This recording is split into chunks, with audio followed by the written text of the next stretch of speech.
Welcome to Demond Does the 6 questions, where the same 6 questions can tell a unique story. I am your host, Demond, father of 2, husband of 1, and leader of this here Demodcast. My guest is a writer, game designer, and martial artist. This Emmy Award winner is also a cultural consultant, which means he gets paid to tell people they're racist. Best job description ever. Ladies and gentlemen, please give it up for James Mendez Hodes.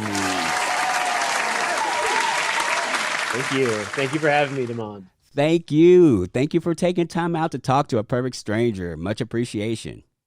Before we get started into the 6 questions, tell us where you would like to be found on the web. Sure. Yeah. So you can find me at my website at jamesmendezhodes.com. I'm also on Twitter at LulaVampiro. All my social media is linked from jamesmendezhodes.com from my website. I've got a blog there. Then I've got various game projects which are going on various companies' websites. But everything's linked from my website. Twitter's also a really great way to reach me. We were talking before we started. You're doing playtesting for Avatar Legends. Yeah. So I'm a senior designer for Avatar Legends, Avatar Legends, the role-playing game, which is the tabletop role-playing game that's about the world of Avatar, The Last Airbender, and The Legend of Korra. And right now I'm running some playtests for the system that I've been designing together with Magpie Games. That is freaking awesome. That is very cool. Very cool.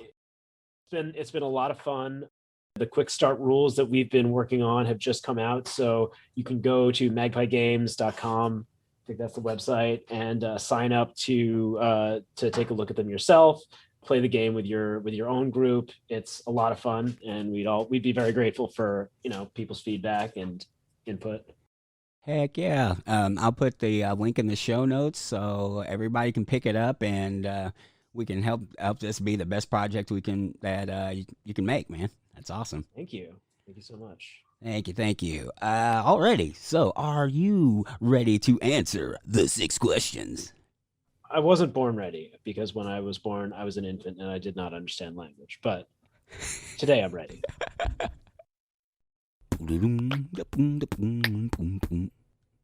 Question number 1. When did you know you wanted to be a writer? And you do a lot of things, so I guess I'm basically asking, what's your origin story? My origin story. Okay, so as a little kid, I spent a lot of time in make-believe worlds, making up stories and characters and so forth with my sister or with other kids on the playground, anything like that. And read a lot, and I really liked fantasy and science fiction and all that. And I started writing my own stories, I think pretty early in childhood. And so I always thought of myself as a writer, but I think then as I got older and as I encountered all kinds of struggles with social life and academics and so forth in high school and college, I kind of left that idea by the wayside. I stopped thinking of myself as a writer. And it wasn't until I got into tabletop role-playing games that I started writing stuff again. After I got out of college, I was bouncing back and forth between bad jobs and playing a lot of role-playing games on the side to kind of cheer myself up. And volunteering and meeting people at conventions led to my first game writing job in 2014 on another Magpie project, Urban Shadows. And then that led to many other projects, working initially as a writer and a game designer. And then slowly my work started to migrate from being mostly writing stuff to mostly cultural consulting. The formal definition of that is a cultural consultant helps other creatives represent diverse and especially marginalized identities in a validating and affirming way, which it's like a fancy way of saying that, yeah, people hire me to tell them how they're racist, but then it's not just negative. And that's the thing that I always make sure to say nowadays, because I don't want people to think I just cancel stuff for a living. So a cultural consultant's job is additive too. When someone's talking about representing a certain identity, I want to help them represent that identity and the culture around it and all of the fullness of it and everything interesting about it in a way that gets people excited and in a way that makes the project better. At one point in my past, that the seed of that was just me thinking like, man, what do I want to do for a living? I wish I could just tell people they were racist and get paid for it.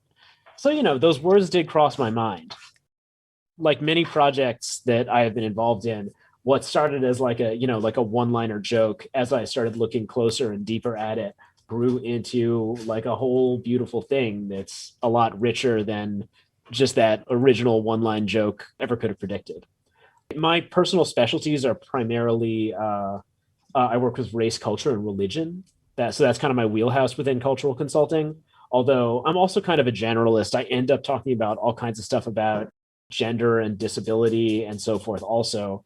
And then I also network creators and consultants together, and I help other cultural consultants, especially like fledgling cultural consultants, people who are from a certain identity, who want to get into cultural consulting, but they aren't really sure how to do it.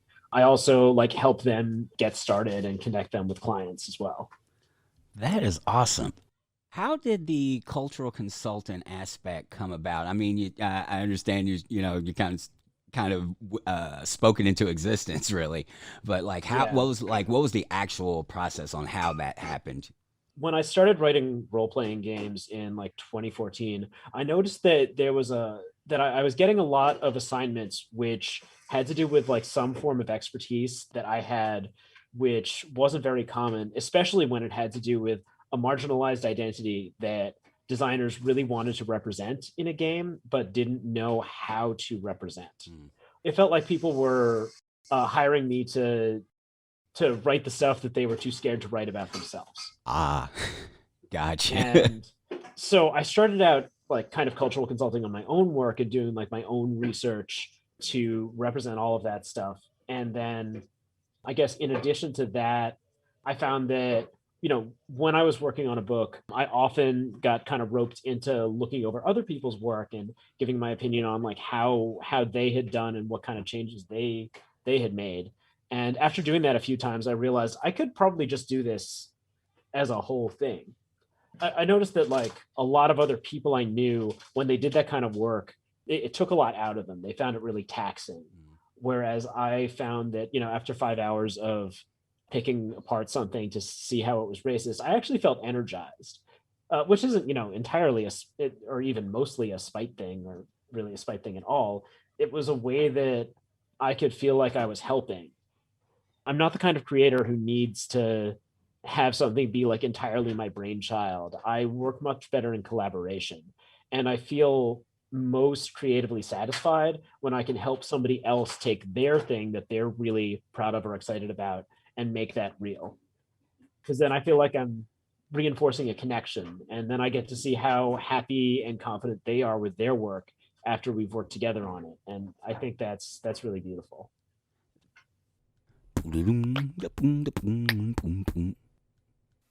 Question number two. What do you wish you had known when you started out? Oh wow, that's a really good question. I think that when I'd started out doing writing and cultural consulting, mostly what I wish I'd known is who else was out there.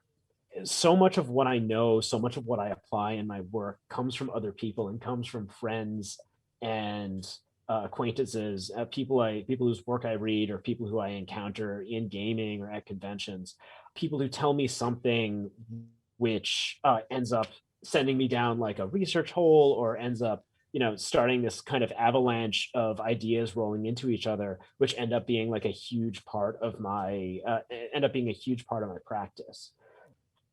I think that the more people I meet, the more new perspectives I have, the stronger my own practice gets. And then, hopefully I'm doing that for them too.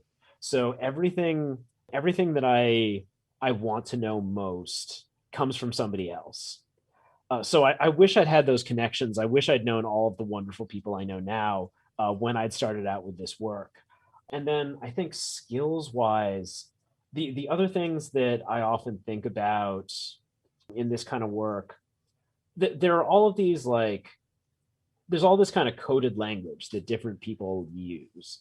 Every word, every way you can possibly express yourself has a history of its own. And to understand how things like how expressions can help and harm people, you have to be really plugged into the history and the patterns of how those things have been expressed and how those things have been used in the past.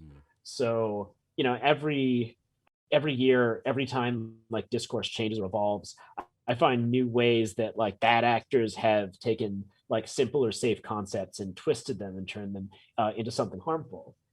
Sometimes it's something that I've said in the past or I've done in the past that seemed really innocent at the time, but I didn't know those things because I wasn't in contact with whatever, creepy bad actors are using those expressions in a harmful way. So I think a really common example that we see a lot in gaming and a lot in like nerd culture in general is, for example, runes. If you grew up and you were interested in like European mythology and culture, then it might not occur to you that something as simple as a runic alphabet, which is in and of itself not inherently bad at all, could end up being misused or perverted away from its original meaning. But right now, if you go to a convention or you go to a Renaissance fair, I think that's often one of the places where it's come up the most for me. You see a lot of like reactionaries using runic symbols as sort of an expression of like white supremacist ideas. They don't even have to be full on Nazis or white supremacists. There's just people who are using runes as a symbol of Eurocentrism in a way that might not even be inherently supremacist, but which ends up supporting supremacist ideas.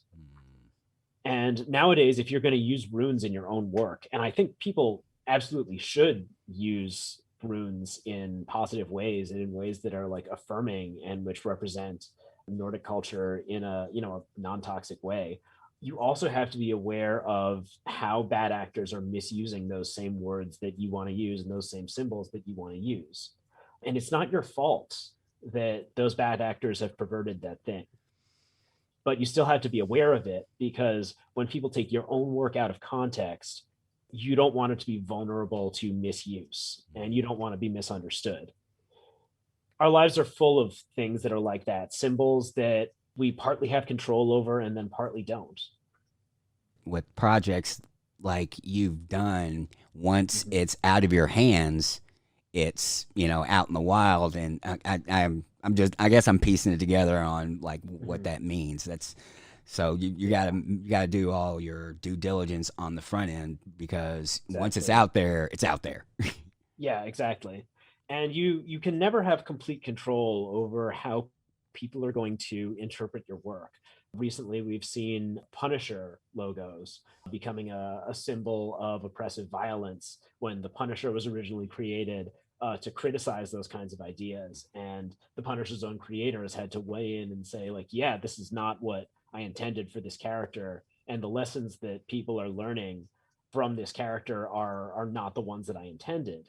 And yeah, again, that's not his fault. He was clear about who he wants the Punisher to be. But, once it gets out into fan culture, people can take that and turn it into something else. Poor, Matt Fury, who came up with the character of Pepe the Frog for like an innocent webcomic, has had to watch his own creation get turned into this alt-right mascot. And he didn't do anything to warrant that. Nothing about his original creation of Pepe the Frog should indicate to you that it has anything to do with like white supremacists and people like Richard Spencer. But you can never have complete control over what someone does with your work. But I think that especially in participatory media, stuff like games, role-playing games, video games, where you're inviting the audience to take part in it and to make their own content using sort of the seeds that you've planted, we also have greater control than other media sometimes have in terms of affecting how people want to or are going to use our work. And we always have to be looking out for those opportunities to use our craft to influence how people not only interpret, but also reinterpret and recreate the stuff that we're making.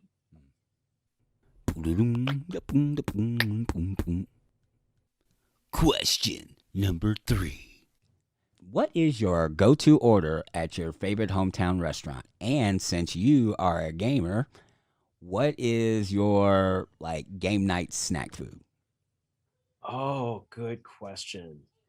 My go-to order at my favorite hometown restaurant. So right now I'm in North Jersey, in the greater New York metropolitan area, in a suburb outside of New York. There's some excellent Indian food in this town. So the other night I had some dal using black gram lentils, which was one of my favorites, with some jeera rice, and then usually some kind of spicy chicken dish like a chicken vindaloo. That's my go-to order there. Game night snacks are hard because you have to be really careful about your sugar levels. If I just eat starches and sugars, then I get like the energy spike and then the energy drop, and then I don't like that because then I think my role playing suffers. So it has to be something that has like a reasonable amount of protein, I think, to keep me going. So like almonds with like seasoning and spices are one of my favorites right now. They're very crunchy and loud, and that's annoying when you're playing a game over mic. Or if I have a friend who GMs for me all the time. She has misophonia, so I have to be like really careful about my chewing. But yeah, almonds have like the right kind of balance of protein and fat and spice to sort of keep me going without causing that crash.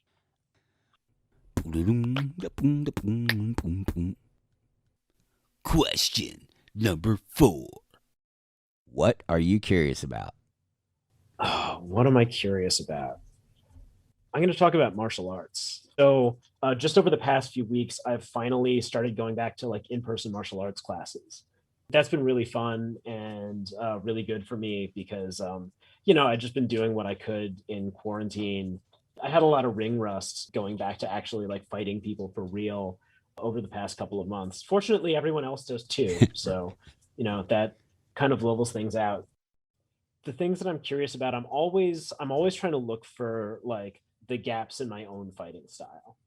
I'm concerned less about like being the best at any individual form of combat, and I'm more concerned about being able to participate in as many forms of combat as I can. And for me, that's a social thing because I want to be able to fight any martial artist who I meet because I want to make friends and I want to make connections with people.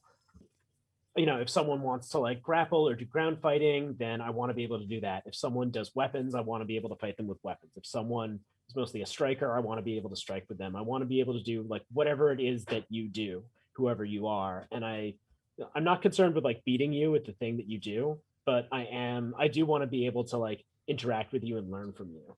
So the things that I'm always curious about are where are the gaps in what I know and what do I need to know that can let me train with as many different kinds of people as possible. So the past couple of weeks, the things that I've been looking at are arm bars.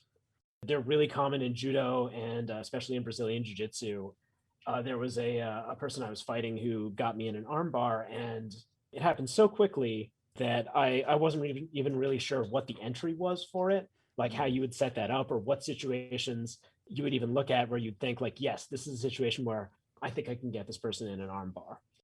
I've been thinking about like, what are the entries to that? What are the best defenses to that kind of thing?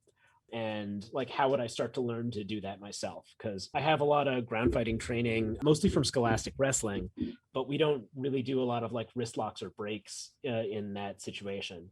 And I've done like a lot of standing, like wrist locks and like arm manipulations and arm bars, but not as much on the ground. That's something that I'd like to reinforce. So, anybody out there, if you're listening, if you ever meet me at a convention or something like that, and like we find some mats, please try to get me in an arm bar because I got to figure that out.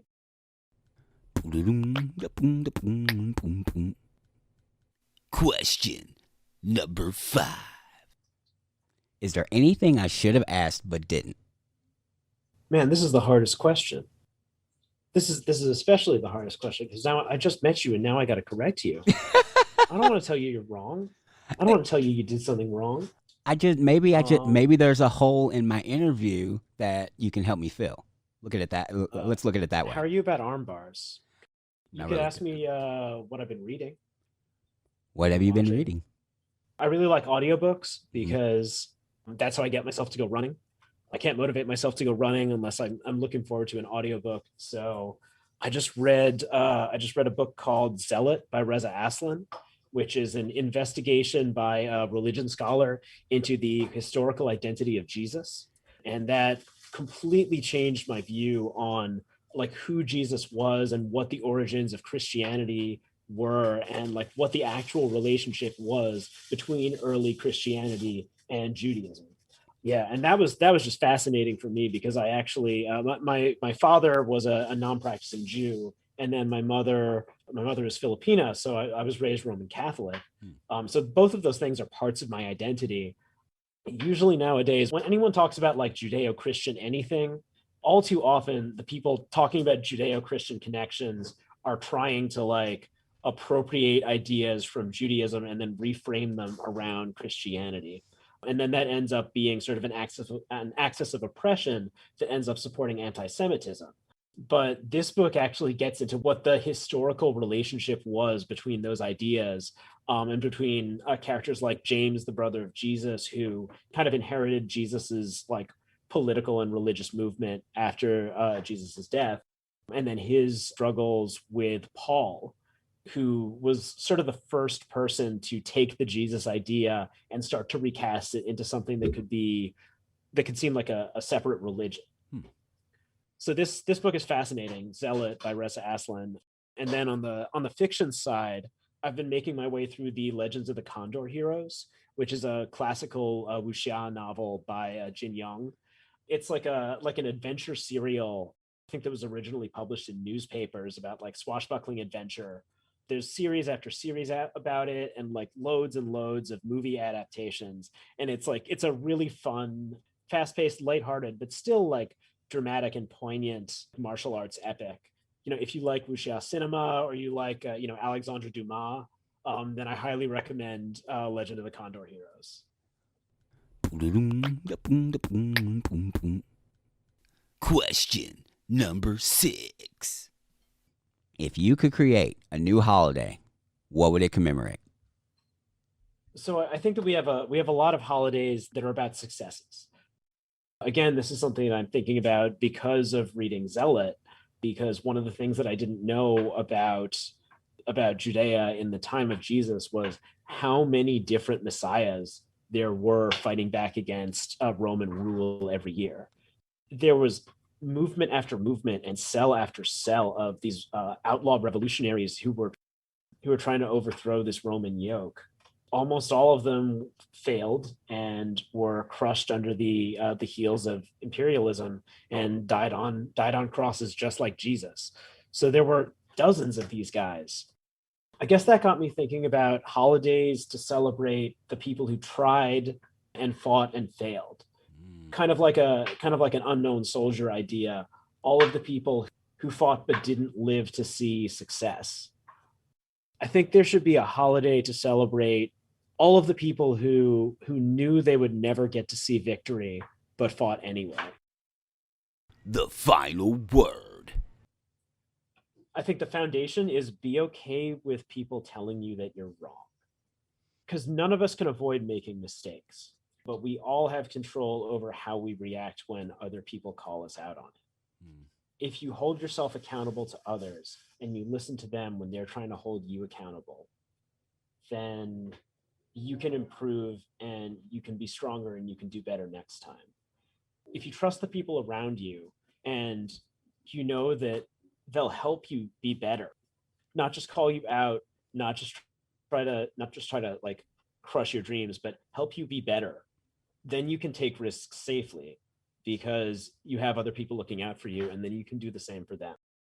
Like don't be afraid to be wrong, and make it easy for other people to call you out and correct you, and make them confident that you're not gonna make their life hell because like they're telling you that you got something wrong. If you do that, you'll be in a really strong place. And you said there was two parts, or that I So completely missed something? No, you were right. So I think the two elements are, don't be afraid to or take risks. Absolutely do take risks. Err on the side of like, don't erase people from your work. I'd rather you tried and failed to represent a certain group than that you didn't represent them at all. So take those risks and push yourself outside of your comfort zone. But when you do that, know that you're going to get things wrong and welcome the process of being corrected. Thank you so much. This was awesome. Thank you very much. You're welcome. Thank you so much for inviting me on. This was really fun. And this concludes another episode of Damon Does the 6 Questions. If you like what you heard, tell the world by logging on to Apple Podcasts and leaving a 5-star rating and review. You can also follow the show on Facebook, Instagram, and Twitter at Damon Does. You can also send any comments, suggestions, or questions to Damon Does, all one word, 2 Ds, at gmail.com.